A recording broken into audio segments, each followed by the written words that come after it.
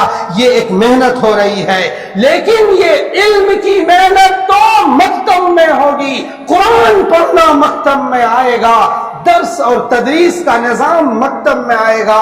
اس لیے اپنے بچوں کو قرآن سے جوڑو، قرآن سکھاؤ۔ رہا روزی کا مسئلہ، من یتق اللہ یجعل لہ مخرجا ویرزقہ من حیث لا یحتسب، جو اللہ سے ڈرے گا، جو اللہ سے خوف کھائے گا، کون سے اللہ سے؟ اس اللہ سے جو تمہیں موت دیتا ہے، اس اللہ سے جو تمہاری زندگی کا مالک ہے، اس اللہ سے جس نے سینکڑوں نمرودوں کو تباہ کیا، اس اللہ سے ڈرو جس اللہ نے ہزاروں فرعونوں کو تباہ و برباد کیا، اس اللہ سے ڈرو جو جبریل کو موت دے گا، جو اسرائیل کو مارے گا، جو اسرافیل کو موت دے گا، اس اللہ سے ڈرو۔ اللہ تعالیٰ تمہیں روزی اس جگہ سے دے گا جس کا تم گمان بھی نہ کر سکتے ہو۔ میرے بھائیوں، اپنے کو بدلنے کی ضرورت ہے، اپنے کو سمجھانے کی ضرورت ہے۔ وہ دیکھو اسم میں، وہ دیکھو یو پی میں مدرسے کی چھان بین شروع ہو گئی۔ تم کہتے تھے کہ مدرسے میں اسے مرکزی ایجوکیشن بورڈ سے، مدرسہ ایجوکیشن بورڈ سے جوڑ دو۔ وہ دیکھو جن لوگوں نے جوڑا آج ان کے سر پر بادل منڈلا رہا ہے۔ وہ دیکھو جو مدرسے آزاد تھے، جو آپ کی زکات سے چلتے ہیں، جو آپ کے صدقوں سے چلتے ہیں، جو آپ کے عطیات سے چلتے ہیں، ان مدرسوں کا سروے شروع کرا دیا گیا ہے تاکہ بلا وجہ ان پر طرح طرح کی باتیں لگا کر ہراسمنٹ کیا جائے، علماؤں کو بند کیا جائے۔ تو اس طرح سے حالات بنائے جا رہے ہیں۔ بہرحال ہمارا یہ کام نہیں ہے، یہ بڑے علماؤں کا کام ہے کہ وہ کیا کریں گے۔ ہمارا کام تو یہ ہے کہ ایچ بلاک کا ایک ایک بچہ، ایک ایک عبد الرحمن، عبداللہ، خالد اور ابو بکر، عمر، عثمان و غنی، یہ سب مسجد میں آئے، ایک ایک فاطمہ اور بلقیس اور زینب اور رقیہ مسجد میں آئے اور ہمارے مکتب میں وہ سیکھے۔ الرحمن علم القرآن خلق الانسان علمہ البیان، ہمارے مکتب میں آئے، وہ سنائے الحمدللہ رب العالمین الرحمن الرحیم، ہمارے مکتب میں آئے اور وہ اپنے سینے کو ایمان سے معمور کرے۔ میرے بھائیوں، آپ اگر غور نہ کرو گے تو 25 سال کے بعد اس ملک کی حالت، ایمان والوں کی حالت دوسرے رنگ میں چلی جائے گی۔ اس لیے فکر کرنے کی ضرورت ہے، سمجھنے کی ضرورت ہے۔ ایک ایک بچہ مسجد کے مکتب میں آنا چاہیے۔ ہم انہیں سکھائیں گے کہ حسنین اس طرح کھیلتے تھے، حسن حسین اس طرح پڑھتے تھے۔ ہم انہیں سکھائیں گے زینب اور رقیہ اس طرح پڑھتی تھی۔ ہم انہیں سکھائیں گے اما خدیجہ ایسی تھی۔ ہم انہیں بتائیں گے کہ عائشہ ایسی تھی۔ ہم انہیں بتائیں گے کہ فاطمہ کی رواداری ایسی تھی۔ ہم انہیں بتائیں گے کہ ام حبیبہ کا یہ اخلاق تھا۔ ہم انہیں بتائیں گے کہ کلثوم کا یہ اخلاق تھا۔ کہاں چلے جا رہے ہو؟ اپنے بچوں کو ایکٹروں کی دنیا میں کھڑا کر دیا، اپنے بچوں کو اسٹاروں کی دنیا میں کھڑا کر دیا۔ میرے بھائیوں، سب کچھ کرو پر اپنے ایمان کی حفاظت کے ساتھ، اپنے ایمان کی حفاظت کی تدبیروں کے ساتھ کریں گے بھائی انشاءاللہ العزیز۔ اپنے ایمان کی حفاظت نہایت بڑی ذمہ داری ہے ہماری۔ وقت ہو چکا ہے، اب آئندہ ہفتے انشاءاللہ